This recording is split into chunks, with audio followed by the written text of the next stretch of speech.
യാത്രക്കാരെ വല്ലാണ്ട് ചൂഷണം ചെയ്യുകയാണ് വിമാന കമ്പനികൾ. ഇൻഡിഗോ വിമാനത്തിലെ പ്രതിസന്ധി രൂക്ഷമായതിനു പിന്നാലെ പല വിമാന കമ്പനികളും ടിക്കറ്റ് നിരക്ക് കുത്തനെ കൂട്ടുന്ന കാഴ്ചയായിരുന്നു. എയർ ഇന്ത്യ ടിക്കറ്റ് നിരക്ക് 60,000 എത്തുന്നു എന്നാണ് റിപ്പോർട്ടുകൾ സൂചിപ്പിക്കുന്നത്.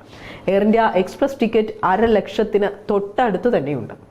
Delhi Kochi Air India Express ticket 45,000 രൂപയായും Delhi Thiruvananthapuram Air India Express ticket നിരക്ക് 48,000 രൂപയാക്കിയുമാണ് ഉയർത്തിയത്.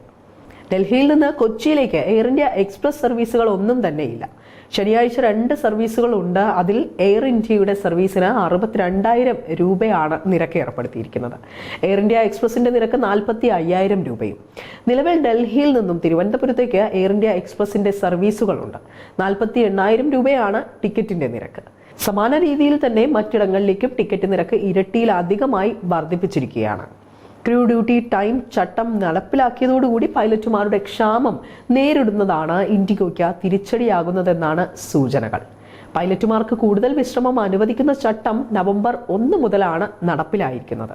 ചട്ടം നടപ്പിലാക്കുന്നതിൽ വിമാന കമ്പനികൾക്കുണ്ടായ വീഴ്ചകളിലേക്കാണ് പ്രതിസന്ധി വിരൽ ചൂണ്ടുന്നതെന്ന് പൈലറ്റുമാരുടെ സംഘടനകൾ ആരോപിക്കുന്നുണ്ട്.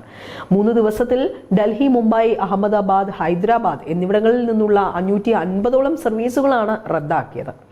100ലേറെ വിമാനങ്ങളും വൈകിയിരുന്നു. കുറച്ചു ദിവസം കൂടി ഈ സ്ഥിതി തുടരാനാണ് സാധ്യതകൾ എന്നും റിപ്പോർട്ടുകൾ സൂചിപ്പിക്കുന്നുണ്ട്. ഇൻഡിഗോ വിമാന സർവീസ് പ്രതിസന്ധിയിൽ പ്രതികരണവുമായി വ്യോമയാന മന്ത്രാലയം പക്ഷേ ഇപ്പോൾ രംഗത്തെത്തിയിട്ടുണ്ട്. ഇന്ന് അർദ്ധരാത്രി മുതൽ സർവീസുകൾ സാധാരണ നിലയിലേക്ക് എത്തുമെന്നും 2 ദിവസത്തിനുള്ളിൽ തന്നെ മറ്റ് സർവീസുകൾ എല്ലാം തന്നെ പൂർണ്ണ തോതിൽ സജ്ജമാകുമെന്നും വിമാനത്താവളങ്ങളിൽ യാത്രക്കാർക്ക് എല്ലാ സൗകര്യങ്ങളും സജ്ജമാക്കിയിട്ടുണ്ടെന്നും വ്യോമയാന മന്ത്രാലയം വ്യക്തമാക്കിയിട്ടുണ്ട്. ഉച്ചവരെ രാജ്യത്തെ വിവിധ വിമാനത്താവളങ്ങളിൽ നിന്നുള്ള 700ഓളം ഇൻഡിഗോ സർവീസുകളാണ് റദ്ദാക്കിയിരിക്കുന്നത്. വിമാന പ്രതിസന്ധി പാർലമെന്റിനെയും പിടിച്ചുലച്ചു. ഒരു വിമാന കമ്പനിക്ക് കുത്തക അവകാശം നൽകിയതിൽ ജനം വലിയ വില നൽകേണ്ടി വരികയാണ് എന്നാണ് കേന്ദ്ര സർക്കാരിനെതിരെ വിമർശനം കടുപ്പിച്ച് രാഹുൽ ഗാന്ധി സമൂഹ മാധ്യമങ്ങളിൽ പ്രതികരണം അറിയിച്ചത്. രാജ്യത്തെ വിവിധ വിമാനത്താവളങ്ങളിൽ മണിക്കൂറുകളായി കുടുങ്ങിക്കിടക്കുന്ന നിരവധി യാത്രക്കാർ പല വിധത്തിലുള്ള പ്രതിസന്ധികളാണ് നേരിട്ടത്.